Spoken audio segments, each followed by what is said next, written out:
Ano? Pero paano? Kailan pa? Tarantang tanong ni Diana sa kapatid niyang si Amanda. Halata ang pagkabigla at pag-aalala sa kanyang mukha. 3 buwan na itong tiyan ko, mahinang sagot ni Amanda, kasabay ng paghawak niya sa kanyang tiyan na bahagya ng nakaumbok. Ano ba yan, Amanda? Ba't hindi ka nag-iingat? Bulyo ni Diana, halatang hindi mapigilan ng inis at pagkabahala. Anong gusto mo? Ipalaglag ko itong dinadala ko. Ikaw na lang kaya ang magdala nito kung ganun ang gusto mo. Gaga ka ba? Wala akong sinabi na ipakuha mo yan. May takot din naman ako sa Diyos, ano, sagot ni Amanda, na parang nagtatanggol sa sarili habang tumutulo ang luha niya. Paano na yan? Paano na yung trabaho mo? Paano na ang gastusin natin?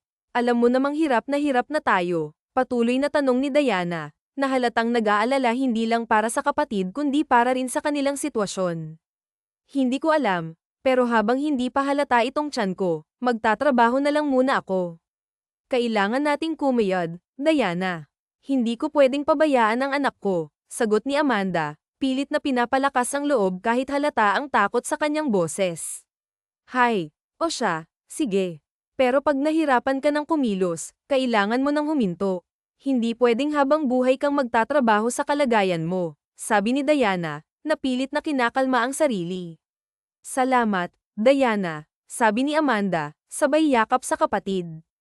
Dalawa na lang sila sa mundong ito mula nang pumanaw ang kanilang mga magulang. Matanda si Amanda ng 1 taon kay Diana, kaya't kahit nag-aaway sila paminsan-minsan, ramdam ang pagmamalasakit ni Diana sa kanya. Pagkatapos ng usapan, tumuloy sila sa trabaho. Pareho silang waitress sa isang maliit na restaurant sa bayan. Kaya pa ba, nasa restaurant na sila? Parehas kasi silang waitress doon, tanong ni Diana habang pinagmamasdan ng kapatid. Kaya pa, don't worry. Okay, sabihin mo lang kung hindi mo na kaya para makapagpahinga ka naman, sabi ni Amanda, pilit na ngumiti para hindi mag-alala ang kapatid niya. Natapos ang buong maghapon ng dalawa. Pareho silang pagod kaya't pagdating sa inuupahan nilang maliit na apartment, halos sabay silang sumalampak sa lumang sofa. Hay, ang hirap talagang maging mahirap, ano, Diana, sabi ni Amanda habang nakapikit at tila iniisip ang lahat ng kanilang problema. Diana, hayaan mo, maghahanap ako ng afam na siyang bubuhay sa atin, biro ni Amanda, pilit na nagpapagaan ng usapan. Tumigil ka nga, ranbutete ka na nga naghahanap ka pa ng afam. Sit ka agad, sita ni Diana, sabay irap sa kapatid. Bakit bawal na bang maghanap ng afam ang may anak na? Uso na yun ngayon, di ba? Malay mo maka-jackpot ako ng mayaman, di gumanda na ang buhay natin at hindi na tayo palaging pagod, sagot ni Amanda, sabay tawa. Ewan ko sayo, kung ano-ano na lang yang pumapasok sa utak mo. Itulog na lang natin to. Baka mapanaginipan ko pa ang afam ko, natatawang sabi ni Amanda habang papasok na sa kanyang kwarto. Naiiling na lang si Diana habang pinagmamasdan ang kapatid. Nabuntis na nga, baliw pa rin. Hay, Amanda, sabi niya sa sarili, sabay pasok na rin sa sariling kwarto. Sa mga sumunod na araw, napansin ni Diana na medyo nahihirapan si Amanda. Palagi itong may gustong kainin, pero hindi niya moari kung ano talaga ang gusto niya. Oh, saan ka pupunta? Tanong ni Diana nang makita niyang nakabihis si Amanda ng damit na panglabas. Sa palengke, may gusto akong bilhin, sagot ni Amanda habang nagmamadaling nag-aayos. Bakit hindi mo na lang sabihin sa akin? Ako na lang ang bibili, alok ni Diana. Hindi na, Diana, ako na. Mas gusto kong ako na ang maghanap ng gusto ko, sagot ni Amanda, sabay labas ng pinto. Sa merkado. Sasama ka? Tanong ni Amanda habang nag-aayos ng bag. Hindi na, magluluto na lang ako ng pananghalian natin. Ingat ka, ha? Sagot ni Diana habang naghahanda ng mga sangkap sa kusina. Umalis na si Amanda. Pagdating niya sa merkado, inabot siya ng matagal sa paghahanap ng gusto niyang bilhin. Palakad-lakad siya sa mga stalls, sinusuri ang mga paninda. Manang, 1 kilo po nito, sabi niya sa isang tindera habang itinuturo ang mga hinog na guyabano. Hindi nabibili ng 1 kilo lang yan. Per piece talaga ang bentahan namin, sagot ng tindera habang nakatingin kay Amanda. Napakamot sa ulo si Amanda. Magkano po ba ang isa niyan? Pwede po bang tumawad? Tanong niya, halatang nag-aalangan. I'll buy this one, biglang sabi ng isang matangkad na lalaki mula sa likuran niya. Parehong napaangat ng tingin si Amanda at ang tindera. Ah, sir, pasensya na pero ako ang nauna dyan. Huwag kang manggaagaw ng hindi sayo, ha? Baka karmahin ka, masungit na sagot ni Amanda habang tinitingnan ng masama ang lalaki. Napangisi si Blake, ang lalaking nagsalita. Napansin niya ang suot ni Amanda, at nangunot ang noo niya. Are you pregnant? Tanong niya bigla, halatang nagtataka. Ano ba sa tingin mo? Masungit na sagot ni Amanda habang iniwas ang tingin. Iya, o na ang guyabano mo. 20 na lang yan, sabad ng tindera, halatang gusto nang matapos ang usapan. Baka makunan ka pa kung magagalit ka ng ganyan. Salamat po, mabilis na binayaran ni Amanda ang guyabano, sabay alis. Naiwan si Blake na nakatingin sa kanya, tila nag-iisip. Habang naglalakad si Amanda pauwi, hindi niya maiwasang maisip ang lalaki. Gwapo naman siya, pero kung makatingin, parang judge na judge, bulong niya sa sarili. Pagdating ni Amanda sa apartment, sinalubong siya ni Diana. Oh, ba't ngayon ka lang? Asan na yung pinabili ko? Tanong ni Diana habang inaayos ang lamesa. Wala sa sariling itinaas ni Blake ang hawak niyang plastic kung saan nakalagay ang ipinabili ng kanyang kapatid. Salamat dito, sabi ni Diana habang inaabot ang mga pinamili. Kahit nakahiga sa kanyang kama, hindi maiwasan ni Blake na maisip ang babae sa merkado. Parang nakita ko na siya dati, pero saan? Tanong niya sa sarili habang nakatingin sa kisame. Lumipas ang mga araw at buwan. Dumating na ang araw na nag-labor si Amanda. Kaagad siyang dinala ni Diana sa ospital. Makalipas ang ilang oras, lumabas ang doktor na nagpaanak kay Amanda. Kamusta na po ang kapatid ko, Dok? Tanong ni Diana, halatang nag-aalala. Okay na siya, Miss. Normal naman ang panganganak niya. Ililipat na siya ng silid matapos siyang linisan, sagot ng doktor na may ngiti sa mukha. Maraming salamat po, Dok, tugon ni Diana, halatang nakahinga ng maluwag. Nang mailipat na si Amanda sa kwarto, masaya nilang pinagmasdan ang bagong silang na sanggol. Saan kaya nagmana itong anak mo, Amanda? Ang gwapo. Kahit bata pa lang, halatang magiging habulin ng mga babae, sabi ni Diana habang ngumingiti. Oo nga siguro nga kamukha niya ang kanyang ama. Pero huwag na nating isipin kung sino siya. Kahit ako, hindi ko alam kung sino ang lalaking yun, malungkot na sabi ni Amanda habang hinahaplos ang ulo ng anak. Tumango si Diana, halatang naiintindihan ang kapatid. Kung ako rin nasa kalagayan mo, hindi ko na rin hahanapin ang ama. Mahirap na, lalo na 3 taon na ang nakalipas. Dumating ang araw na kinailangan ng magtrabaho muli ni Amanda. Nakatayo siya sa harap ng isang mataas na gusali, hawak ang bag at resume. Para sa anak ko, gagawin ko ang lahat. Gusto kong maging maayos ang buhay mo, anak, bulong niya sa sarili habang tumitingin sa gusali. Mabuti naman at nandito ka na. Akala ko hindi ka natutuloy, masayang salubong ng kaibigan niyang si Valerie. Pasensya ka na, traffic kaya medyo natagalan ako, sagot ni Amanda habang inaayos ang bag niya. O siya, mamaya na ang kwentuhan. Halika na, sabi ni Valerie habang hinayla siya papasok sa gusali. Sumakay sila ng elevator at dumiretso sa 20th floor, kung saan naroon ang opisina ng magiging boss ni Amanda. Pagtapat nila sa isang salaming pinto, kaagad silang pumasok. Good morning po, Sir Blake. Ito na po ang kaibigan ko na sinasabi kong gustong mag-apply bilang assistant nyo, sabi ni Valerie habang nakangiti. Napaangat ng tingin si Blake mula sa kanyang mga papel.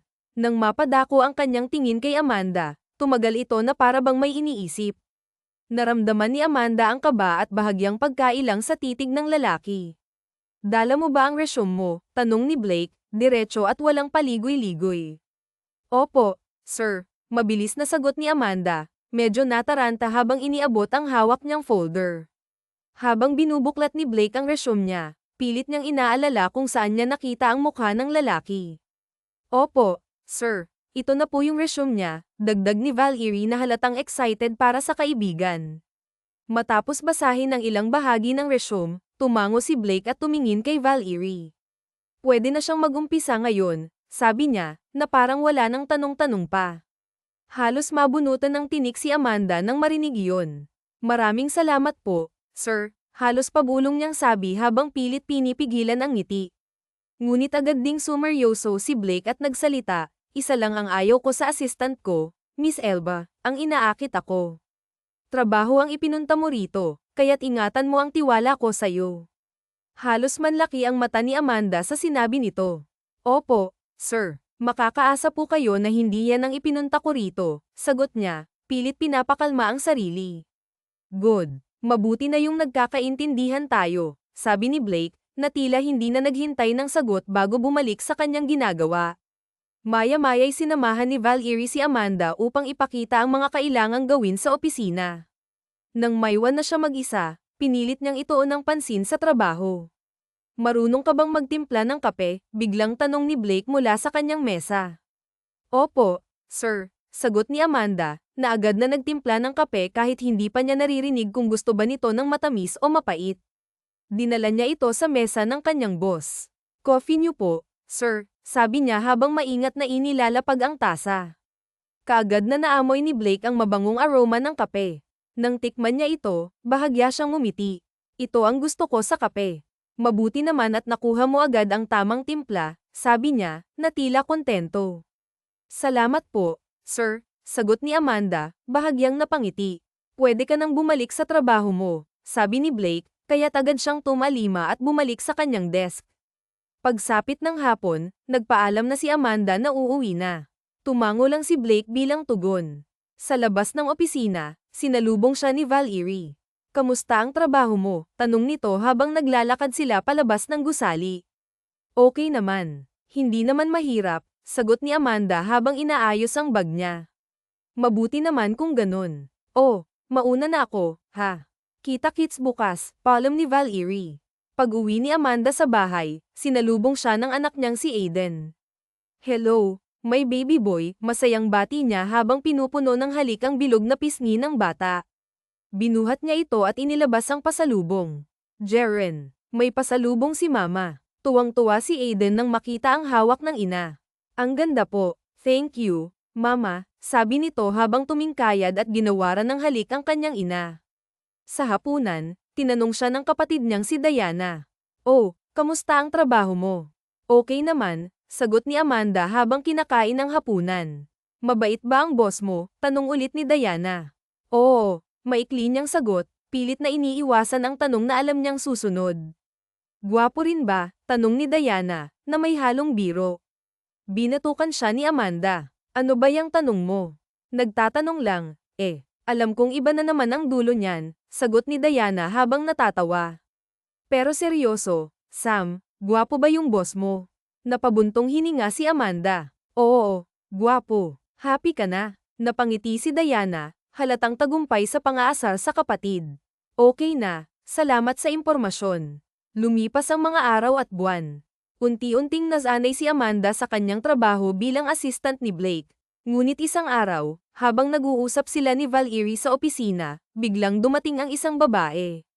Nasa loob ba siya? Tanong ng babae, na halatang inis.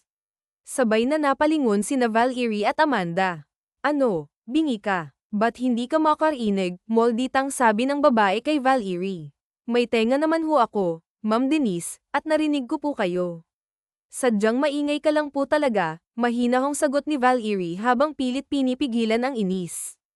Abay, sumasagot ka na ngayon sa akin, galit na sabi ni Denise, sabay akmang sasampalin si Valerie. Ngunit bago pa niya maabot ang mukha ng sekretarya, isang malakas na boses ang pumihil sa kanya. What are you doing? Malamig at galit na tanong ni Blake habang papalapit sa kanila. Agad na ibinaba ni Denise ang kanyang kamay at nagkunwaring walang nangyari. Ay, Blake, tinatanong ko lang naman kung nasa loob ka ba. Hindi agad sumagot itong sekretarya mo kaya, sorry na, hindi ko naman sinasadya. Stop it, Denise. Kung nandito ka para manggulo sa mga empleyado ko, umalis ka na, seryosong sabi ni Blake. Hindi man lang tinatago ang inis sa boses niya. No, promise, hindi na ako manggugulo. Huwag mo lang akong paalisin, please, nagmamakaawang sabi ni Denise habang sinusundan si Blake papasok ng opisina nito. Habang naglalakad palayo si Denise, napatingin si Valerie kay Amanda. Girlfriend yun ni Sir. Walang may gusto sa kanya dito sa opisina, kasi bukod sa masama ang ugali, mata pobre pa. Anak mayaman kasi. Kaya naman pala, maikli ngunit puno ng kahulugang sagot ni Amanda. Sa loob ng opisina ni Blake, nagpatuloy si Denise sa kanyang drama. Blake, pagbigyan mo na ako. Aalis na ako ng bansa, pero ni isang beses, wala kang panahon para makasama ako, nagtatampong sabi ni Denise habang pinipilit ang sarili na huwag humagulhol. Alam mo kung gaano ako kabisi, Denise. Una pa lang, sinabi ko na sa'yo na hindi tayo magtatagal kung palagi kang magdedemand ng atensyon. Hindi ko na kayang ipagpatuloy ang relasyon natin. Wala na itong patutunguhan, malamig na sagot ni Blake habang nakatingin sa kanya. No, Blake. Hindi tayo maghihiwalay. Please, bawiin mo ang sinabi mo. Nagmamakaawa si Denise habang pilit na hinahawakan ang braso ni Blake. I'm so sorry, Denise. Pero pagod na rin ako. Alam mo naman na mahal kita noon, pero kahit anong gawin ko, unti-unti nang nawawala ang nararamdaman ko para sa'yo. Hindi ko na kayang ituloy ito, diretsong sagot ni Blake. Napahagulgol si Denise, ngunit buo na ang desisyon ni Blake. Tuluyan na niyang pinutol ang relasyon nila dahil alam niyang wala na itong patutunguhan. Matapos ang insidente, kinausap ni Blake ang kaibigan niyang si Mark. Ano? Bakit mo ginawa yun? Tanong ni Mark habang nakatingin sa kaibigan. Wala na rin namang patutunguhan ang relasyon namin. Alam kong mali kung itutuloy ko pa kahit wala na akong nararamdaman para sa kanya, paliwanag ni Blake. Kilala mo si Denise. Gagawa at gagawa yun ng paraan para bumalik ka sa kanya, babala ni Mark. Malabo na yun, bro. Buo na ang desisyon ko, sagot ni Blake, halatang seryoso. Bahala ka, basta pinapaalalahanan lang kita, ha? Sabi ni Mark bago siya tuluyang nagpaalam. Mabilis na lumipas ang mga araw at hindi na nga nagpapakita si Denise kay Blake. Ang akala ng lalaki ay tanggap na nito ang kanilang paghihiwalay. Isang umaga, abala si Amanda sa kanyang mesa nang tawagin siya ni Blake. Sir, ipapaalala ko lang po ang oras ng meeting ninyo kay Mr. Evangelista, sabi ni Amanda habang tinitingnan ang kanyang notes. Ngayon ba yun? Tanong ni Blake, halatang nalimutan ang mahalagang appointment. Opo, sir, ngayon po. Okay, pakihanda na lang ang mga kakailanganin natin, utos ni Blake. Noted po, sir, sagot ni Amanda habang mabilis na inayos ang mga dokumento para sa meeting. Opo sir, bumalik na si Amanda sa desk niya sakto naman na tumunog ang kanyang cellphone. Sam, takot na tawag ni Diana sa kapatid niya. Oh, Diana bakit may problema ba? Nag-aalala niyang tanong ng mahimig sa boses ni Diana ang takot. Si Aiden ano nangyari? Sabihin mo sa akin kung anong nangyari Diana pumunta ka na lang dito sa ospital, kaagad na nagpaalam si Amanda sa boss niya na uuwi muna siya hindi naman siya pinigilan ni Blake dahil kita nito kung papaanong mataranta ang dalaga. Sa ilang buwan na pagtatrabaho ni Sam sa kumpanya ni Blake ay alam ng binata na malaki ang naging impact ng dalaga sa kanya palagi niyang iniisip kung saan niya ito unang nakita feeling niya kasi matagal na niyang nakita ang dalaga pero hindi niya matandaan kung saan isa pa sa nagpapaisip sa kanya ay ang pabango nito ang mabangong gamit ng dalaga ay sobrang smooth ang amoy at gustong gusto niya itong palaging naamoy kung naging babae nga lang siya ay siguradong pinaglilihihan na niya ang amoy ng dalaga. Sir, okay ka lang po ba? Saka pa ang nabalik sa ulirat si Blake nang tawagin siya ng sekretarya niya. Matagal na ba kayong magkaibigan ni Amanda? Sa halip na sagutin ng sekretarya niya ay iyon ang naitanong niya na pakamot si Valerie sa kanyang noo bago nagsalita. Opo sir matagal na po nung waitress pa po siya sa isang restaurant ay magkaibigan na kami noon. May asawa na ba siya? Wala pa po sir dalaga pa po si Amanda pero may boyfriend ba siya? Manliligaw pa lang po. Kaagad na tumaas ang tingin ni Blake nang marinig ang sinabi ng sekretarya niya. Are you sure? Yes po sir okay thank you makakaalis ka na. Lumabas ng opisina si Valerie sa may pagtataka. Ngayon lang kasi nangyari na nagtanong ang boss niya sa isang bagay na hindi naman related sa trabaho niya. Sa ospital kung nasa saan si Amanda at Diana ay parehas hindi mapakali ang dalawa hindi pa kasi lumalabas ang doktor na nag-asikaso kay Aiden. Sam, sorry hindi ko naman sinasadya nalingat lang ako saglit ito na ang nangyari sa kanya, hindi mapakilang sabi ni Diana. Huwag na tayong magsisihan wala na tayong magagawa ipagdasal na lang natin na sana magiging okay na ang anak ko, emosyonal na sabi ni Amanda. Tumagal din ng isang oras bago lumabas ang doktor na nag-asikaso kay Aiden kaagad naman ang sinalubong ni Diana at Amanda. Kamusta na pong anak ko dok? Kinakabahang tanong ni Amanda. Okay na siya misis, mga gasgas lang ang natamo niya, mabuti na lang at walang nabali sa buto, pero kailangan pa rin natin siyang i-x-ray para makasigurado tayo na wala talagang bali sa buto niya. Salamat po, Doc. Maiwan ko na muna kayo. Nakahinga ng maluwag si Amanda at Diana na okay lang si Aiden. Akala nila kung ano nang nangyari sa bata. Ilang araw lang itinagal ni Aiden sa ospital at nakalabas na rin ito matapos maayos ni Amanda ang bill niya. Ilang araw na hindi nagtrabaho si Amanda, nakapagpaalam naman siya sa boss niya kaya naalagaan niya si Aiden. Oy, Sam, may naghahanap sa'yo sa labas, balita ni Diana sa kapatid. Kaagad namang nangunot ang noo ng dalaga. Sinong bisita ko? Wala naman akong inaasahan na bisita. At sino naman ang magbibisita sa akin? Tanong niya sa kanyang kapatid. Aba, ewan ko. Basta ikaw ang hinahanap at kasama niya si Valerie. Agad na namilog ang mata ni Amanda nang marinig ang pangalan ng kaibigan. Hindi na nag-abala pa si Amanda na magbihis, komportable naman siya sa suot niya kaya't lumabas na siya mula sa kwarto nila ng anak niya at hinarap na ang kanyang bisita. Sam, kumaway kaagad si Valerie nang makita niyang lumabas na ng apartment nila si Amanda. Oh, Valerie, napadalaw ka. Hello po, sir, nahihiyang bati ni Amanda sa boss niya. Sinabi sa akin ni Valerie ang nangyari.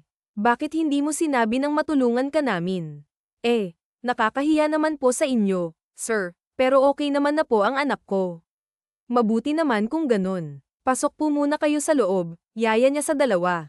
Kaagad naman na sumunod ang mga ito sa kanya sa loob.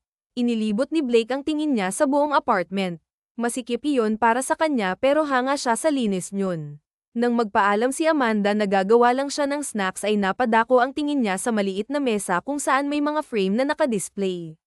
Wala sa sariling tinungo niya ito at kinuha ang isa doon. Nangunot ang noo ni Blake nang makita ang hugis butterfly na tato sa bandang dibdib ni Amanda. Walang kurap na hinaplos iyon ni Blake, kasabay ng imahinasyon niya ay binalikan niya ang gabing may nakaniig siya sa isang probinsya. Ang ganda naman ng tat mo, miss.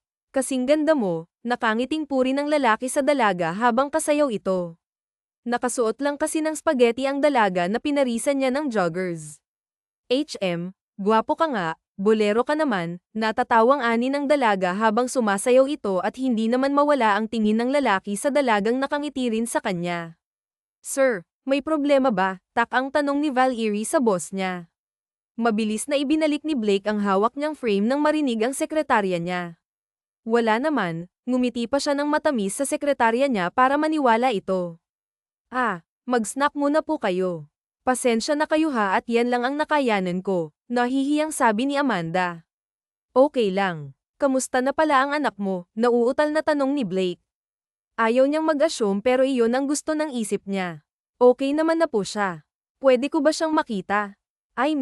Gusto ko lang na personal siyang makamusta, palusot ng binata. Sige po. Sinamahan ni Amanda si Blake sa kwarto nito.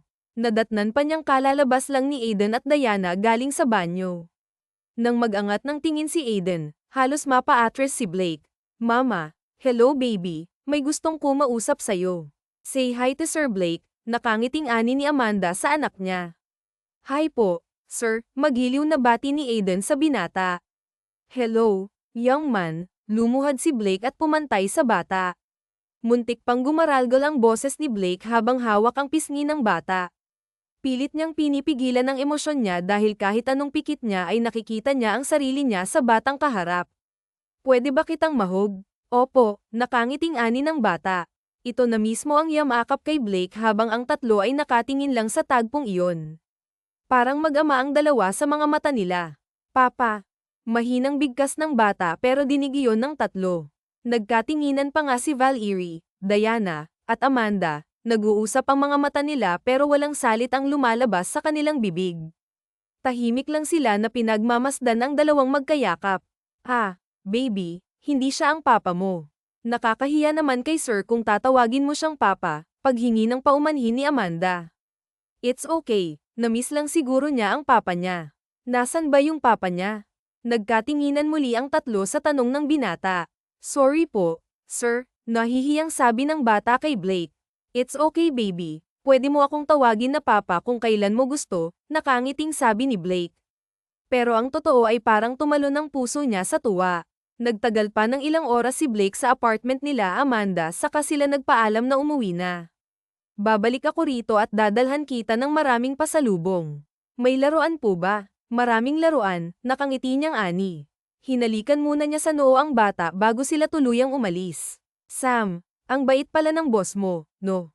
At hindi lang basta mabait, gwapo pa at sobra, napatigil sa pagsasalita si Diana nang takpan ni Amanda ang bibig niya ng kamay nito.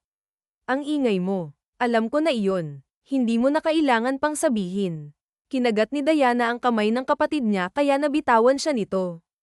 Ang sama mo talaga sa akin. Nagpapakyut pa si Diana kay Amanda pero inambehan lang siya nito kaya't mabilis siyang lumayo sa kapatid niya. Ikaw talaga, Sam naman, tingin ko naman bagay kayo. Diana, stop it. Wala akong gusto sa boss ko at huwag mong masamain ang kabutihan niya kay Aiden. Malapit lang siguro siya sa mga bata kaya siya ganun. Ay, ewan ko sa'yo. Basta't may nakikita akong kakaiba sa kanya, naiiling na lang si Amanda bago iwan ng kapatid at sinundan ng anak na pumasok sa loob ng apartment nila. Pagdating ni Blake sa kanilang bahay ay ang magulang kaagad ang bumungad sa kanya. Ma'am, Dad, isang malakas na sampal kaagad ang bumungad kay Blake galing sa kanyang ina. Papaano mong nagawang saktan si Denise ha? Hindi mo ba nakikitang sobrang mahal ka niya? Blake, ipinagkatiwala siya ng magulang niya sa'yo pero anong ginawa mo? Bakit ba palagi mong pinapaboran si Denise? Ako ang anak mo, ma'am, hindi ang babaeng yun. Para ko na rin siyang anak, Blake. Sa bait ni Denise, bihira ka nilang makakahanap ng katulad niya. Hindi ko na mahal si Denise. Bakit ba kailangang ikaw ang palaging nasusunod? May karapatan akong pumili kung sinong babaeng gugustuhin ko at gusto kong pakasalan. No. Si Denise lang ang pakakasalan mo, sa kayo at sa gusto mo. Ipakakasal ko kayong dalawa. No way, ma'am. Gagawin ko ang sinasabi ko, Blake, at hindi ka makakatanggi sa gusto ko. Galit na ani ni Katrina at iniwan ang asawa at anak niya. Napahilamos na lang si Blake sa kanyang mukha dahil sa inis. Alam kong hindi mo gustong magpakasal kay Denise. Hahayaan kitang gumawa ng hakbang para hindi matuloy ang kasal niyo at ako nang bahala sa iyong ina. Napabuga ng hangin si Blake na nagpapasalamat sa kanyang ama. Mabuti na lang at hindi ito katulad ng kanyang ina. Huwag kang mag-alala, pwede mo akong lapitan kung kailangan mo ng tulong, aniya ng kanyang ate. Naiintindihan siya nito dahil tulad niya ay ang ina rin niya ang nagdesisyon kung sino ang dapat na mapapangasawa nito. Mabuti na lang at mabait ang lalaking napili ng kanyang ina para sa kanya. Salamat, ate. You're welcome. Tulad ng gusto ng ina ni Blake ay kaagad niyang pinaasikaso ang kasal ni Denise at Blake. Tita, thank you ah. Hindi ko alam kung papaano kitang pasasalamatan sa kabutihan mo sa akin, paglalamang ni Denise sa ginang. Nasa isang butik sila at naghahanap ng gown na isusuot ni Denise.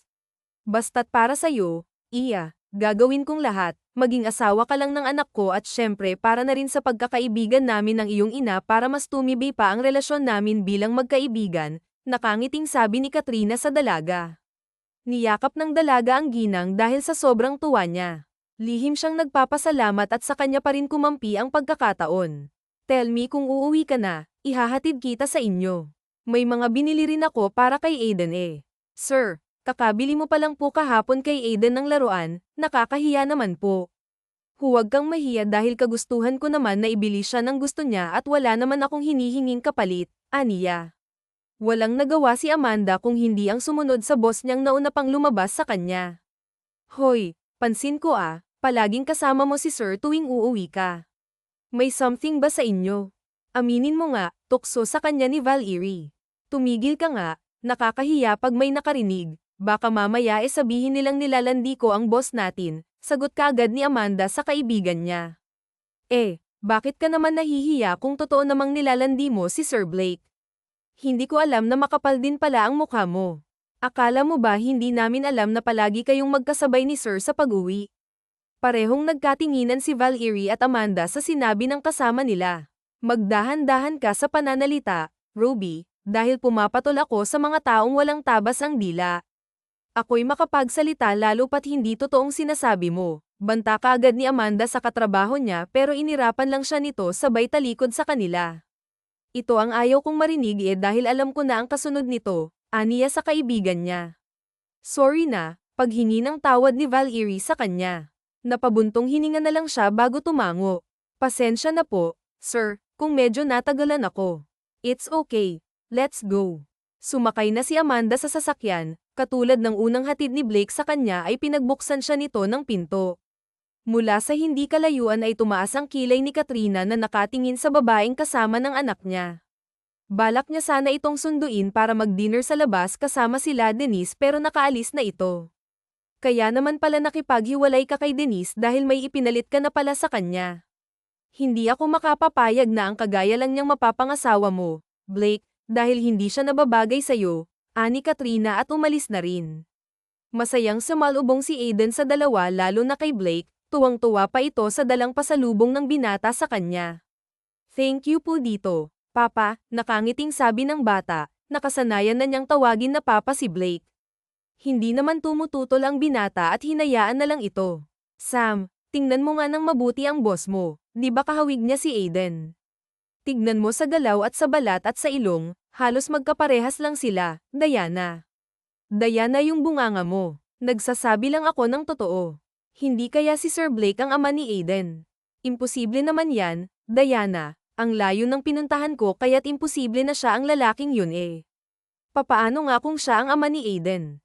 Anong gagawin mo? Itatago mo ang anak mo sa kanya. Di ba karapatan din niya na malaman na may anak kayo eh? Bakit mo ba pinipilit palagi na si Sir Blake ang ama ni Aiden dahil sa magkahawig nga sila at kung mag-usap ang dalawa sobrang close nila, mas close pa nga si Aiden sa kanya kaysa sa akin eh.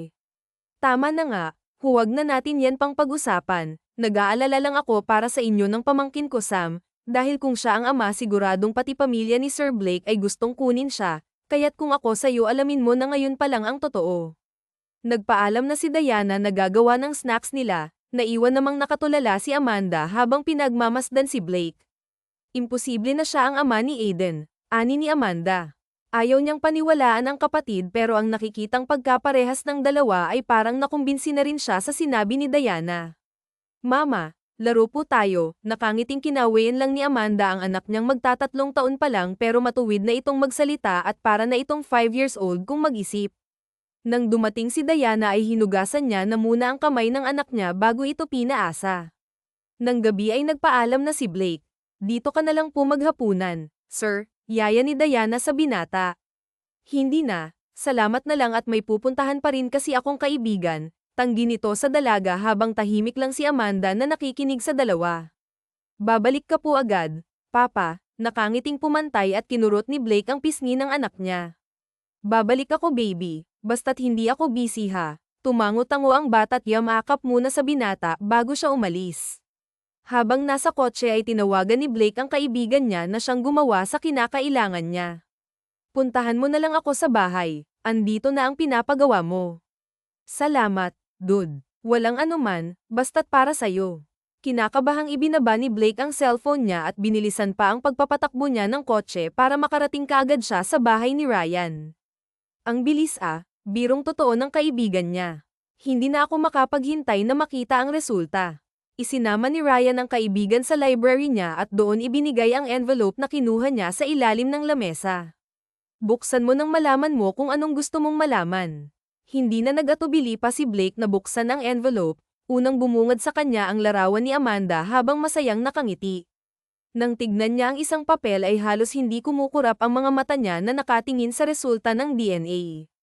It's positive. Yes, 99.99% anak mo nga ang batang anak ni Amanda.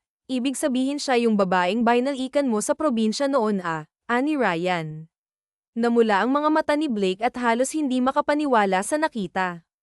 Kaya pala ang ganang loob ko sa kanya, unang kita ko pa lang dahil anak ko pa lang talaga siya. So, papaano ba yan? Isa ka na palang ama nang hindi mo namamalayan at ang tadhana na pa mismo ang naglapit sa inyong dalawa para makasama mo sila ng kanyang ina. I didn't expected this pero masaya ako ngayong may dahilan na ako para hindi na matuloy ang plano ni mommy na ipakasal ako kay Denise, nakangiti niyang sabi. Habang nasa hawak na papel ang tingin, pag-uwi ni Blake ay expected na niya na hinihintay siya ng kanyang ina.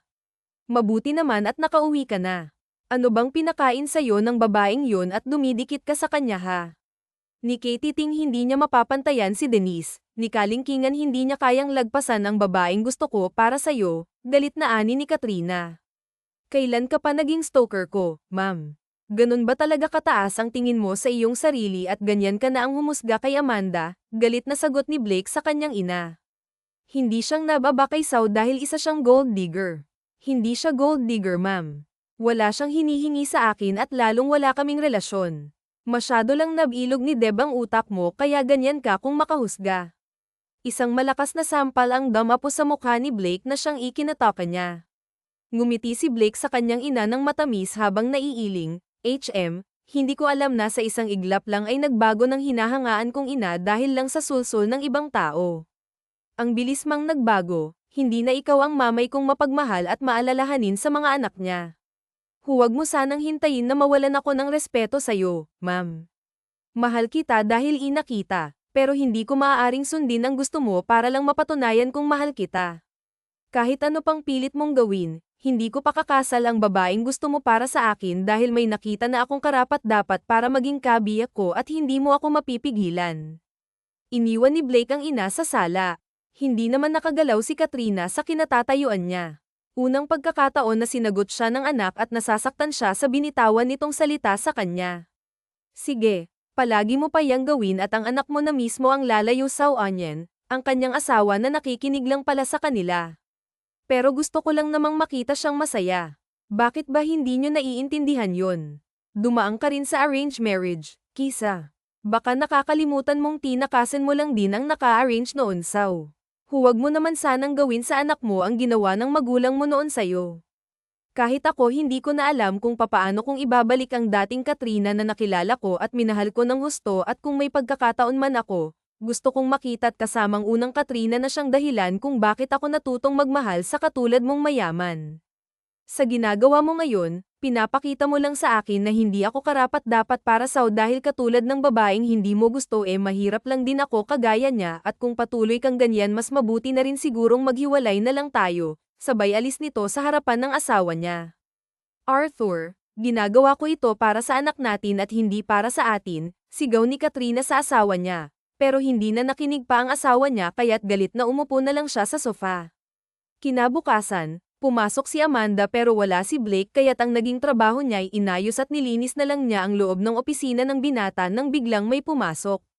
Babatiin na sana niya ito sa pag-aakalang si Blake ang dumating. Sino mag-aakala ang isang katulad mo'y malandi at pailalim palang magtrabaho, ano ani? Denise. Nakapapasok lang Miss Denise, nirerespeto kita dahil sa girlfriend ka ng boss ko pero hindi naman kita hahayaan na insultuhan ako ng walang dahilan, anya sa dalaga. At nagmamalinis ka pa sa akin dahil wala akong ginagawang masama. Nandito ako para magtrabaho hindi para laman din nakipagsagutan. Sa tingin mo ba maniniwala ako, Sao? Alam kong ang mga katulad mo patalikod kong tumira at alam kong katulad ng iba inalok mo na rin yung katawan mo sa boyfriend ko para makakuha ka lang ng pera dahil ganyan naman kayong mga isang kahig isang tuka. Hindi ba? Malutong na sampal ang damapo sa mukha ni Denise at nasundan pa ng isa pang sampal galing kay Amanda. Wala kang karapatan na husgahan ako dahil oo isang kahig isang tuka lang kami pero hindi namin ugali na lamandi ang kinan ng hindi naman talaga sa amin, galit na sabi ni Amanda sa dalaga. Akmang sasampalin din siya nito nang mahawakan niyang kamay ng dalaga at malakas siya nitong itinulak, how dare you to push me? Isusumbong kita kay Blake, tila naiiyak na sabi nito pero si Amanda nakatingin lang sa dalaga. Magsumbong ka kung saan mo gusto basta't ipagtatanggol ko lang ang sarili ko, Sao. Inis na umalis ng opisina ni Brick si Denise. Kaagad din niyang pinuntahan ng ina ni Blake at nagsumbong doon. Pagsapit ng hapon ay umuwi na si Amanda at kasama niya si Valerie. Ganon na lamang ang gulat niya nang makita niya si Blake doon. Mabutit nandito ka na. Kanina pa kitang tinatawagan na pero hindi kita makontak. Alam mo bang kanina pa yung boss mo rito kasama ang kaibigan niya? Anong ginagawa nila rito? Hindi ko alam ani Diana. Mama naglalaro po kami, nakangiting ani ng anak ni Amanda. Pahinga ka na muna baby para makapaglinis ka mamaya kakausapin ko lang si Sir H. Tumango lang ang anak niya kaya't sinensa ni Star ang kapatid na dalhin na sa loob si Aiden sumama na rin si Venus sa kanila sa loob. Sir, hindi naman po sa pinag-bawal lang kita pero napapansin ko nang napapadalas na po ang pagpunta mo rito nung una ayokong maniwala na wala kang motibo pero ngayon hindi ko alam kung masasabi ko pa ba yan. Honest Amanda kay Blake. Tahimik lang din si Ryan na nakikinig sa dalawa. Can I talk to you yung tayong dalawa lang sana? Tungkol po ba saan yung pag-uusapan natin? Tungkol sa anak mo, napatigil sa pagmaglalakad si Amanda at mariing tinitigan ng lalaki.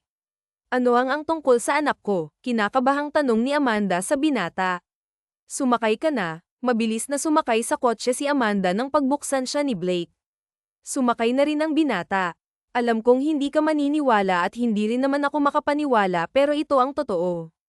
Natatandaan mo pa ba kung saan ka pumunta 3 years ago? Agad na kinabahan si Samantha sa tanong ng binata. Hindi ko alam ang tinatanong mo pagtanggi niya dahil mukhang alam na niya ang sasabihin nito. Alam kong tatanggi ka pero hindi ka makakatanggi sa akin dahil alam kong alam mo kung sino ka. Diretsuhin mo na nga ako, pwede ba ako ang lalaking nakaniig mo 3 years ago? Imposible, tama ka pero totoo, isa sa palatandaan ko sa'yo yan gang tat mo and Hugo's butterfly sa may bandang dibdib mo, yan lang ang tanging naaalala ko sa'yo. Napahawak si Amanda sa may bandang dibdib niya, kung ganon ay alam na rin niya na anak niya si Aiden. Yes, tugon nito sa dalaga na animoy alam nito ang iniisip niya. Pina-DNA ko siya kaagad nung una ko siyang nakita at kahapon ko lang nakita ang resulta. Halos hindi makasagot si Amanda sa bilis sa mga pangyayari. Ano pa bang maggagawa ko, alam mo na ang tungkol sa kanya, wala na akong may tatago pa saw. Hindi mo kailangang itago ang anak ko dahil may karapatan ako sa kanya at kahit alam ko na anak ko siya hindi ko kukunin saw ang anak natin. Nakahinga ng maluwag si Amanda sa sinabi ng binata. Huwag mo lang ipagkait sa akin ang anak ko at hayaan siyang makilala niya ako. Gusto ko rin na dalhin niya ang apelido ko. Napayuko si Simon at hindi kaagad nakapagsalita. May choice pa ba ako? Wala, dahil kahit naman na tumanggi ka ay gagawin ko pa rin ang dapat para sa anak ko. Matapos mag-usap ay kinausap naman ni Simon ang anak niya. Sobrang saya nito nang sabihin niyang si Blake talaga ang hinahanap nitong ama, maging si Diana at Valerie ay hindi rin makapaniwala. Sinasabi ko na nga ba't may something kayo ni boss bulong ni Valerie kay Amanda. Tumigil ka ang Nangarian, wala akong alam na siya pala ang ama ng anak ko, kung hindi niya sinabi hindi ko naman malalaman. Anya, ang swerte mo naman at naanakan ka ni boss, sana ako rin, bulong nito kaya kaagad siyang nakatanggap ng batok galing sa kaibigan niya. Hindi ko naman sinasadyang magpaanak, Valerie, sadyang nabuo lang siya sa hindi tamang panahon, pero hindi naman ako nagsisisi dahil nakita ko at nahalikan kong pinakamamahal kong si Argy na siyang nagbigay kulay sa buhay naming magkapatid. Papaano kung manligaw siya sa Sam at pakasal lang kanya dahil gusto kanyang makasama? Wala naman sa isip ko yan, Diana, tama nang alam ko kung sino ama ng anak ko at tanggap siya nito ng buong buo. Seryoso niyang sabi sa kapatid niya. Tumango lang si Diana at nirespeto kung anong desisyon ng kapatid niya. Palagi siyang nasa likod nito at hinayaan lang niya ang desisyon nito basta't alam niya sa ikakabuti ng kapatid niya. Mabilis lang na lumipas sa mga araw mula nang malaman ni Blake na anak nga niya si Aiden, ay halos doon na lang natuon ng panahon niya sa kanyang anak hanggang sa dumating na ang araw ng kasal nila ni Denise na hindi niya namamalayan.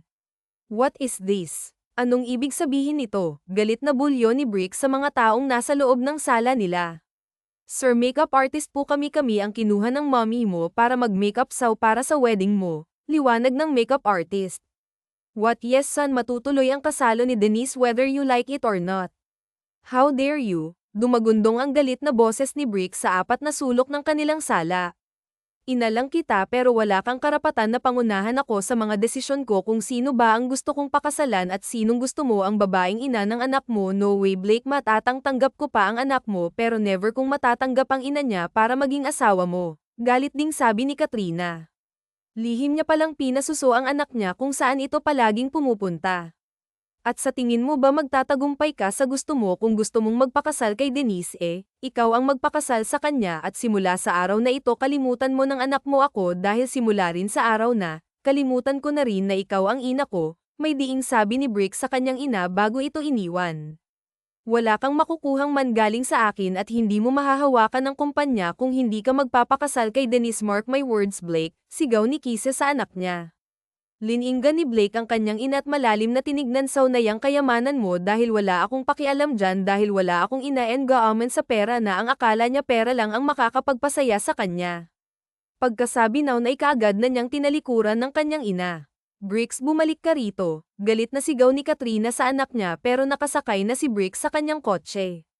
Ano, masaya ka na pinahiya ako ng anak mo? Parehas lang kayong ama at anak, mga wala kayong kwenta. Malakas na sampal ang natanggap ni Katrina mula sa asawa niya kaya't hindi makapaniwalang nakatingin siya rito. How dare you, nagagawa mo na akong saktan ngayon, umiiyak na ani ni Carissa dahil sumosobra ka na. Hindi ako makapaniwala na walang kwenta palang tingin mo sa akin, mabutit sinabi mo yan at simula sa araw na ito kalilimutan ko ng asawa kita at ipapa-anal ko na ang kasal nating dalawa para kana't wala ka ng asawa na walang kwenta, mahinahong sabi ni Arthur. Nahimasmasan si Kisa sa mga sinabi niya nang wala ng asawa sa tabi niya. Ay mabilis niya itong hinabol pero hindi na niya ito naabutan pa.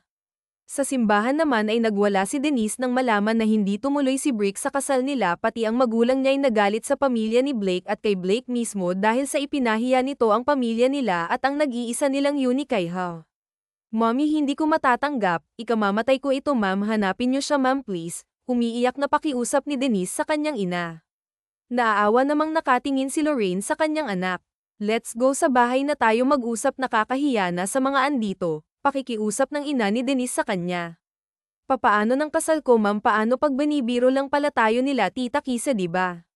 Stop it Denise, sinabi ko na natigilan mo na si Blake pero anong ginawa mo, mas lalo mo lang nilagay sa kahihiyan ng pamilya natin. Galit na sabi ng kanyang ina at pilit siyang inilalabas nito sa loob ng simbahan. Sir, anong ginagawa mo rito, di ba kasal mo ngayon? Nagtatak ang tanong ni Amanda sa boss niya nang makita niya ito sa apartment niya, kauuwi niya lang kasi galing palengke. Hindi ako tumuloy, ang anak ko lang ang gusto kong makasama at kung mangyari man na magpapakasal ako, ikaw lang ang dadalhin ko sa altar Sam, sabay ganap ni Bricks sa kamay ng dalaga. Gusto kong buo ang pamilya na makakagitna ng anak ko, kaya Sam, will you marry me? Nahigit na Samang sariling hininga dahil sa narinig. Sir, may lagnat ka po ba o baka naman tulog ka at nananaginip na ako? Mahirap yan ang sabi pa naman ng tatay namin noon, apag biglang nagising ang isang tao galing sa pagkakatulog ay huwag munang paapak sa lupa at baka daw hindi na makabalik sa pinanggalingan niya. Ayan Nancy sa boss niya kaya't muntik nang may buga ni Diana ang iniinom niyang juice, pati si Blake ay hindi makapaniwalang nakatingin sa dalaga. I'm not joking, Sam eh. Bakit? Sino po bang nagsabi na nagbibiro ka, Aniya? Napakamot si Blake sa kanyang ulo at hindi alam kung ano pang ibang sasabihin, para kasing baliwala sa dalaga ang proposal niya. Hindi laro lang ang kasal na hinihingi mo, Sir Blake. Para sa akin, sagrado ang kasal dahil ito ang patunay na mahal mo ang isang tao at handa mo siyang samahan sa hirap at ginhawa. Totoong ama ka ng anak ko, pero hindi mo iyan pwedeng gamitin para pakasalan kita. Tandaan mo, ang kasal para lang sa mga taong nagmamahalan, Aniya habang seryosong nakatingin kay Blake. Lalong humanga ang binata sa dalaga kaya mula noon ay araw-araw na niyang nililigawan ang dalaga. Ang ganda nito kinikilig na puri ni Valerie sa hawak niyang bulaklak. Nag-uumpisa na naman kayo Sonya sa dalawa. Uy, bakit naman? Aminin mo, kinikilig ka rin no, tukso ni Diana sa kapatid niya. Anong kinikilig ka dyan, aminin? Sabay na sabi ng dalawa kaya't naiiling na lang si Amanda. Mama, halika po, laro po tayo, hinayla ni Aiden ang ina palabas ng kusina at dinala sa sala kung saan si Blake ay naghihintay sa kanila. Sige na, Papa, tumabi ka na kay Mama at ako na pong magkakasal sa inyong dalawa, utos ng bata. Parehong nagpipigil ang dalawa na hindi tumawa. Ganoon din si Valerie at Diana na nakasilip sa kanila at gustong humalakhak sa nakitang ekspresyon ng mukha ni Amanda habang si Blake ay tuwang-tuwa sa kalokohang naisip nila ng anak niya. Parang pinagkakaisahan niyo ako no mama. Huwag ka pong malikot, ani Aiden nang akmang aalis si Amanda sa pwesto niya. Pinandilatan ni Amanda ng mata si Blake pero ang binata ay komandat lang sa kanya. Sira ulo ka ba? Ngumiti lang si Blake at hindi na pinansin ang dalagang gusto siyang kutusan. Hindi na napigilan ni Valerie at Diana ang tumawa habang nakasilip, nakasimangot na kasi si Amanda pero pag tinitignan siya ng anak ay ang tamis ng ngiti nito. Matapos ang kunwaring seremonya ay kaagad na sanang tatayo si Amanda pero pinigilan siya ni Aiden. Wait, Mama, hindi pa po tapos. What? Wala pa akong sinasabi na kiss the bride. Namilog ang mata ni Amanda at huli na siyang nakakilos dahil naabot na ni Blake ang batok niya at lamapat na ang labi nito sa labi niya. Oh my goodness! Napatakip si Diana at Valerie sa kanilang bibig dahil sa nakita, Parehas pang kinurot nila ang isa't isa dahil sa kilig nila sa dalawa. I love you, ani Blake nang pakawalan niya ang labi ng dalaga. Say I love you to mama, ani Aiden. Napilitang mag-I love you to si Amanda sa binata kaya't ang lapad ng ngiti nito na pati ang matay ng ngiti na. Walang hiya ka, ginamit mo pa yung anak mo sa kalokohan mo, inis na ani ni Amanda nang medyo malayo sa kanila ang anak nila. In fairness, effective naman siya, nakangiting sabi ng binata.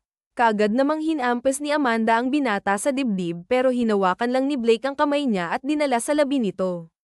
Ang sweet nyo talagang dalawa. Sagutin mo na kasi yan, Sam, kunwari pa, halata namang mahal mo rin naman siya, ani Diana. Nakangiting tiningnan ni Blake ang dalaga na nahihiya na. Really? Is that true, Sam?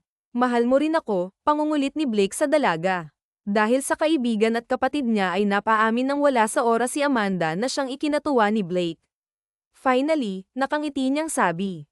Kaagad niyang niyakap ang dalaga at ginawaran ito ng halik sa noo. Ay sa noo lang, sabay nguso ni Valerie kaya't natawan na lang si Amanda at Diana sa sinabi ng kaibigan. Mula nang sinagot ni Amanda si Blake ay saka naman bihira na lang na magkasama ang tatlo dahil busy na si Amanda sa bago niyang trabaho, ganoon din si Blake. Simula kasi nung nag-away si Blake at ang kanyang ina ay pinaalis na rin niya si Amanda sa trabaho niya, baka kasi ito pa ang pagbunutan ng galit ng kanyang ina sa kanya. Wala na rin siyang balita sa kanyang pamilya dahil mula nang umalis siya sa kanilang bahay ay hindi na siya muli pang contact doon. Di na rin siya makontak ng magulang dahil sinira na niya ang kanyang cellphone at bumili na lang siya ng bago. Sam, nandyan na ang iyong prinsipe, tukso ng mga kasama ni Sam sa kanya papaano kasi parang isang prinsipe si Blake na nakasandal sa isang pader kung saan niya hinihintay ang dalaga. Ang gwapo niya talaga no. Oo nga at ang swerte ni Amanda sa kanya. My gosh. At sobrang hot pa, ani ang mga kasama ni Amanda, naiiling na lang si Amanda na nakikinig sa mga ito. Oh, paano, mauna na ako sa inyo ha, tumango lang ang mga kasama niya habang nakasunod ang tingin ng mga ito sa kanila. Ang aga mo yata ngayon, ani Amanda. Gusto ko makasama kayo ng anak natin Akala ko ba may trabaho ka pa? May surprise kasi ako sa'yo kaya maaga ako ngayon. Tumango na lang si Amanda at hindi na pinansin ang sinabi ni Blake sa kanya. Pagdating ni nila sa kanyang apartment ay nagtatakang napatingin si Amanda sa kanilang tinitirahan. Anong meron? Ang tanong niya sa binata. Gumiti lang si Brick sa dalaga at pinagbuksan siya nito ng pinto. Wow, mahinang aniya na pangiti pa siyang inilibot ng paningin sa paligid. May maliit na mesa na nakalagay sa kanilang labas at napapalibutan ito ng maraming nagagandahang bulaklak. Hey! Ano to? Ang tanong nito nang makalapit na sila sa may mesa. Alam kong hindi pa ngayon ang tamang panahon para sabihin to sa'yo pero hindi na ako makapaghintay na makasama kayong tatlo. Mahal na mahal ko kayo ng anak natin, Sam. Nanlaki ang mata ni Amanda nang makitang lumuhad na ang binata sa harap niya at may dinukot ito galing sa kanyang suot na pantalon. Sam, can you be my wife? Will you marry me? Masuyong sabi ng binata. Hindi napigilan ni Amanda na manggilid ang mga luha niya, hindi nito alam na tututuhanin ni Blake ang sinabi nito sa kanya na pakakasalan siya nito kapag nasa tamang panahon na. Ilang buwan pa lang silang magkasintahan pero eto na siya ngayon. Yes, Blake, pakakasalan kita, nakangiti niyang sabi. Kaagad namang tumayo si Blake at sinuot ang singsing sa daliri niya, kaagad din siya nitong niyakap at siniil ng masuyong halik sa labi. Tumikim si Diana kaya napabitaw si Amanda sa binata at nahihiyang nakatingin sa kapatid niya. Finally, ikakasal ka na rin at mabibigyan na rin ng magandang buhay ang pamangkin ko, nakangiting sabi ni Diana. So paano ba yan? Kailan niyo ba balak na magpakasal, ani Valerie? Kung gusto nating madaliin, pwede namang sa judge na lang, pero bago sana mangyari yun gusto ko sanang magkaayos muna kayo ng mom at daddy mo, Blake. Ayoko namang ikinasal tayo na may suman pa kayo ng loob, kahit ganun ang magulang mo o kahit ganun ang mommy mo. Ina mo pa rin siya, Blake, at anak ka pa rin niya kaya't kailangan mong ibaba ang pride mo para sa kanya, mahabang paliwanag ni Amanda sa lalaki. Basta para sa'yo, gagawin kong lahat kung iyan ang gusto mo. Nakangiting niyakap ni Amanda ang binata kasabay ng anak nilang siyang dahilan kung bakit siya naging masaya dahil kung wala ito hindi niya makikita ang lalaking mamahalin niya habang buhay. Katulad ng gusto ni Amanda ay dinalaw ni Blake ang kanyang ama. Masaya naman si Arthur na nakitang muli ang anak niya at ang babaeng mahal nito. Oh, ito na bang apo ko? Mabilis na nagtago si Aiden sa likod ng kanyang ina habang nakasilip sa kanyang lolo. Baby, huwag kang matakot. Mabait si lolo kaya sige na't mag-bless ka na kay lolo, ani Amanda. Dahan-daang lumabas si Aiden sa likod ng kanyang ina at lumapit sa kanyang lolo saka siya nagmano rito. Kawan ka ng Diyos, apo, masayang niyakap ni Arthur ang apo niya at saka ito binuhat. Blake, naluluhang sambit ni Katrina sa pangalan ng anak niya. Maagad niyakap ni Kisang ang anak niya nang makalapit ito sa kanya. Anak, patawarin mo si mommy, pinagsisisihan ko nang nagawa ko sa iyo at sana mapatawad mo ako. Matagal na kitang napatawad, ma'am. Hinihintay ko lang na magsisi ka bago kami pumunta rito, mahinahong sabi ni Blake. Iya, I'm so sorry kung nahusgahan kita kaagad. Inaamin kong nasilaw ako sa pera kaya gusto ko si Denise para sana kay Blake pero hindi ko naman alam na ito pala ang dahilan na lumayo siya sa akin, malungkot na ani ni Carissa. Wala naman po sa akin yun, ma'am, naintindihan po kita. Ina ka lang na gustong makita na nasa mabuting kalagayan ng anak mo, nakakaunawang sabi ni Amanda. Salamat iya, napakabuti mo at hindi nagkamaling anak ko na ikaw ang pinili niya. Niyakap ni Amanda ang ina ni Blake at nagkapatawaran na rin ang mag-ina. Masayang nakikipag-usap si Kise sa apo nila ni Arthur, giliw na giliw siya sa bata na parang matanda kung makipag-usap sa kanila. Masaya naman si Amanda at Blake na tinitignan ng anak nilang nakikipaglaro sa kanyang lolo at lola. Ngayong okay na kami ng anak ko, gusto ko sanang may kasal na kaagad kayong dalawa para hindi naman matawag na illegitimate child ang apo ko. Ako na mismo mag-aasikaso sa mga kakailangan ninyo. Ani ni Kise sa dalawa. Okay naman po sa akin kahit sa judge lang, ma'am. No, hindi po pwede. Ikakasal kayo ni Brick sa simbahan and that's final. Katulad nga ng sabi nito ay ito na nga lang ang nag-asikaso sa lahat ng kakailanganin nila hanggang sa dumating na nga ang araw ng kanilang kasal. Oh my goodness, ang ganda-ganda mo, Sam, naiiyak na sabi ni Diana. Oh, ba't nauna ka pang umiyak kay Saak? Naiiyak na rin na sabi ni Amanda. Kasi masaya lang ako para sa'yo. Hindi ko kasi naisip na darating ang araw na magsusuot ka ng ganito kagandang gown, umiiyak na sabi ni Diana. Ako rin naman Huwag ka nang umiyak baka masira pang makeup mo, kung makapagsalita naman to, akala niya yung sa akin lang ang masisira, balik na sabi ni Diana. Parehong natawa na lang sila at parehong nagpahid ng mga luha. Sa simbahan ay hindi mapakali si Blake habang panay ang tingin niya sa kanyang relo kung anong oras na. Chill ka lang bro, darating yun ano ka ba? Tukso ni Ryan sa kaibigan niya. Ito kasi ang best man sa kanilang kasal ni Amanda habang si Diana naman ang bridesmaid. Matagal pa bago dumating si Amanda sa simbahan. 9:00 pa kasi ang kasal nila pero 6:00 pa lang ay nasa simbahan na siya kasama si Ryan habang nakasunod naman sa kanila ang kanyang ina at ama kasama na rin ang anak nila ni Amanda. Matagal pa ba sila? Aniya sa kaibigan. Relax, may 25 minutes pa. Natatawang sabi ni Ryan. Eksaktong 9:00 nang dumating si Amanda kasama si Diana sa simbahan. Nandito na ang bride. Sigaw ng tao sa may pinto kaagad na patuwid ng tayo si Blake at Ryan nang bumukas na ang pintuan. Mula sa bakana ng pinto ay kita ni Blake ang kanyang magiging asawa. Napakaganda nito sa suot niyang gown na ang ina niya mismo ang pumili. Beautiful, nakangiti niyang sabi habang hindi hinihiwalay ang tingin sa babaeng nagbigay kulay sa buhay niya. Pagdating ni Amanda sa tapat niya ay kaagad niyang kinuha ang kamay nito at dinala sa labi niya. You're so beautiful inside and out, puri niya sa dalaga.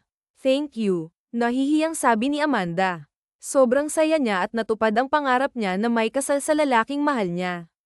Dinala ni Blake ang dalaga sa harap ng altar, pinisil niya pa ang kamay nito dahil nanlalamig ta. Nagsimula na ang seremonya sa kasal, halos walang naiintindihan si Amanda sa sinabi ng pare dahil lutang siya, ang tanging natatandaan lang niya ay nang lamapat na ang labi ni Blake sa labi niya. Nagsipag palakpakan ng mga tao sa simbahan kasabay ng mga pagbati sa kanila ng mga nando doon. Congratulations son, Iya, masaya ako at kayo talagang nagkatuluyan, hangad kang kaligayahan yung dalawa. Thank you ma'am, kami nang bahala sa anak nyo. Naka-ready na rin ang mga tiket nyo papuntang Canada, nakangiting sabi ni Arthur sa anak niya at, siguraduhin nyo lang na pagbalik nyo makakabuo kaagad kayo ha, pahabol ni Kise sa dalawa. Namula naman ng husto ang pisngi ni Amanda dahil sa hiya kaagad naman siyang niyakap ni Blake at hinalikan sa labi kahit nasa harap ng kanilang mga magulang. Sa buong buhay ni Amanda ay simple lang ang pangarap niya ang makitang masaya ang kapatid niya at magkaroon ng masayang pamilya ang anak niya. Noon pa niya kasi gusto na magkaroon ng buong pamilya ang anak niya at nagpapasalamat siya sa buong may kapal na ibinigay sa kanya ang kanyang hiling. Wakas. Tinitigan ko ang napakataas na mansyon sa harap ko. Grabe, ang laki pala ng bahay nitong fiance ko, Kuno. Napagdesisyonan kasi nina lolo at lola na ipakasal ako sa isang lalaking hindi ko naman kilala. Talaga namang ang mga matatanda, uso pa rin sa kanila ang arranged marriage. Para makilala ko naman ang mapapangasawa ko, naisipan kong mag-apply bilang isa sa mga katulong nila. Siyempre, ayoko munang magpakilala. Gusto ko munang malaman kung ano ba talaga ang ugali ng ikakasal sa akin. Kapag masama ang ugali, ay naku, good be agad. Maghahanap na lang ako ng iba, yung mabait at ducks heaven daw kasi kapag ducks. Sino kaya yung mga yon? Bumukas ang gate ng bahay at lumabas ang isang matandang babae. Hey, ako si Leah, bati ko, nakangiti. 26 years old, ang bagong katulong na magpapasaya ng buhay nyo. Kahit mayaman ako, marunong akong makisama sa lahat ng tao, at tarantada rin ako minsan. Yung na-recruit ng pamilya Ortega, tanong niya at tumango naman ako. Siyempre, kailangan ko ng koneksyon bago makapasok dito ng mabilisan, kaya nagpatulong ako kila Lola. Opo, sagot ko, nakangiti. Halika, pumasok ka na, sabi niya at binuksan ang gate. Pagkapasok ko, isinara niya uli. Nauna siyang maglakad at sumunod naman ako. Ang ganda ng garden nila, kaya pasado sa akin. May isang magandang babaeng may edad at isang lalaki sa sala.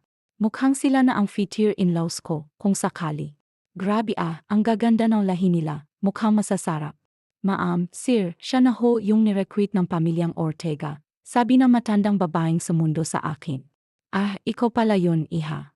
Gumiti ang soon-to-be mother-in-law ko. Tawagin mo na lang akong Ma'am Celeste ha, at ito namang asawa ko ay si Sir Victor. Hello po. Ako po si Leah, bati ko, nakangiti. Nice meeting you po. Ang ganda mo, iha, puri sa akin ni Ma'am Celeste. Small things po, sagot ko.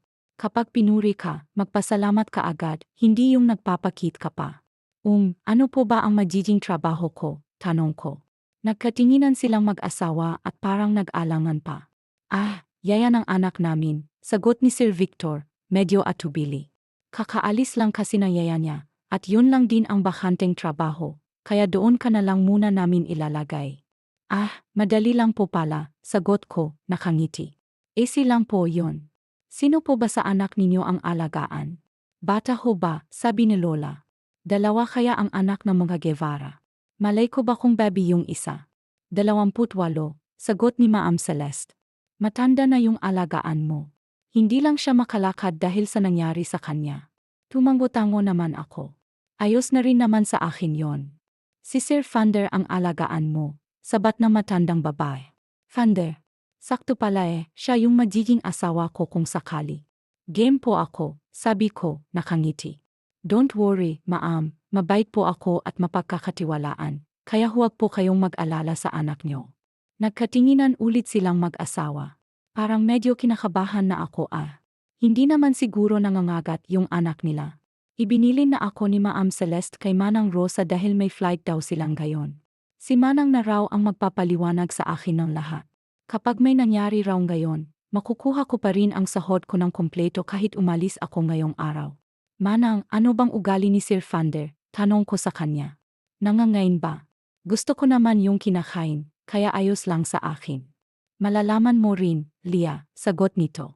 Dinala ako ni Manang sa kusina dahil pakakainin ko raw si Sir Vander. Medyo kinakabahan pa nga ako kasi paano kung sobrang gwapo ni Sir Vander? Di sarili ko pang pinakain ko. Ipaubos mo kay Sir ang pagkain niya bago mo siya painumin ng gamot. Sabi ni Manang bago abot sa akin ang tray na may pagkain, tubig, at gamot.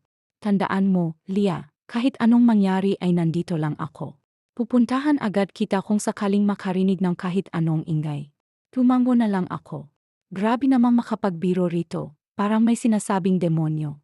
Inihatid ako ni Manang sa tapat ng pinto ni Sir Vander. Huminga naman ako ng malalim bago kumatok. Come in, isang malamig na boses ng lalaki ang narinig ko. Napalingon ako kay Manang na nakatago sa isang gilid. Sumenyas lang ito sa akin, kaya pinihit ko ang doorknob. Nakita ko ang isang lalaking nakaupo sa electric wheelchair, nakaharap sa veranda. Likod pa lang, gwapo na. Sir, ito na po yung pagkain niyo, sabi ko, mahina. Lumingon naman ito sa akin. Nanlaki ang mga mata ko nang makita ko ang gwapong mukha nito. Grabe rin ang ganda ng katawan nito. Isang kindat lang nito, bubuka kaagad talaga ako. And who are you? Tanong nito, malamig. Bago niyo pong yeya. Punyeta. Bigla na lang may bumuhos na malamig na tubig sa akin. Hindi pa ako nakaka-move on sa tubig, may bumagsak namang timba sa ulo ko. Mabuti na lang at hindi ko nabitawan yung hawak kong pagkain na natalsikan na ng tubig. Leave, galit na sabi nito. I don't need you here. Napapikit ako bago mapahilamos. Nang idilat ko ang mga mata ko, nakita ko bigla si Lucifer. Lucifer na Pilay version. Sira ulo ka ba? Singhal ko sa kanya bago ibaba ang pagkain. Nakita ko ang gulat sa mukha nito dahil sa sinabi ko. What did you just say? Tanong nito, sa lubong ang kilay. Ang sama ng ugali mo, sabi ko, inis. Dinumihan mo na ako, pati yung pagkain dinumihan mo pa. Hindi mo ba alam na maraming taong nagugutom ngayon? You're fired, singhal nito at itinuro ang pinto. Leave, mama mo leave, singhal ko pabalik sa kanya. Kainin mo yang pagkain mo kung ayaw mong isalaksak ko, yan sa bibig mo. Ito ba ang mapapangasawa ko? Kung, ngayon pa lang ayoko na sa kanya. Gwapo at halatang dukes, pero masama naman ang ugali. Baka kapag naging mag-asawa kami, matagpuan agad siya sa ilog na palutang-lutang. How dare you to say that? I am your boss, galit na sabi nito. Gusto mo bang kasuhan kita? Aba, subukan niya. Siya pang makukulong. Aba, hindi ako tinuruan ni Lola na magpaapi. Lumapit ako sa kanya at pumwesto sa likuran. Itinulak ko yung wheelchair niya, pero hindi ito umaandar. Bitawan mo yung wheelchair ko, galit na sabi nito. Kumain ka, sabi ko sa kanya. Huwag mong susubukan yung pesensya ko ha. Itutulak kita dito mula sa veranda. You can do that, galit na sabi nito. Lumipat ako sa harapan niya. Namiwang ako bago ilapit ang mukha ko sa kanya. Hindi ako yung taong pa-sweet Jill ha, at palaging umintindi, kaya huwag mo akong susubukan, sabi ko, seryoso. Hindi ka na bata, kaya umayos ka. Wala akong pakialam, sabi nito at itinulak ako. Biti na lang at sa kama ako bumagsak. Kung sa sahig, baka nauntog pa ako. Inis naman akong tumayo at manggaganti, pero may humawak na sa akin. Diyos mio ka, Lia, sabi ni Manang. Kay sir pala kami dapat mag-alala. Manang, palayasin niyo yan, galit na sabi ni Fander. Kapag talaga hindi mo kinain yang pagkain mo, ililigaw kita, banta ko sa kanya. Unggoy na Pilay, singhal ko pa. Mabilis na akong hinila palabas ni Manang. Saka lang yata ako kumalma nang mawala si Unggoy na Pilay sa harapan ko. Balak ko pa naman sanang. Kaya pala kami dapat mag-alala niyan, sabi ni Manang, natatawa. Manang, sorry po sa nangyari kanina, sabi ko. Hindi lang ho talaga kinaya ng powers kung ugali niya eh. Lia, mabait naman si Sir Fander. Yan ka lang, dahil sa nangyari sa kanya'y nagbago siya, sabi ni Manang, malungkot. Pakiramdam din kasi ni Sir ay naging pabigat na siya. Sa sobrang stress, hindi na niya minsan alam ang tama at mali. Ayaw niya rin na may magyaya sa kanya. Gusto niya mag-isa siyang kumikilos. Medyo nawala ang galit ko, pero 1% lang. Ano ho bang nangyari sa kanya? Usisa ko. Enkwentro dahil lang sa isang misyon, sagot ni Manang. Dating Philippine Navy si Sir Fander. May misyon sila at may sumabog na granada malapit sa kanya. Napuruhan si Sir Fander at ilang buwang nagpagaling sa ospital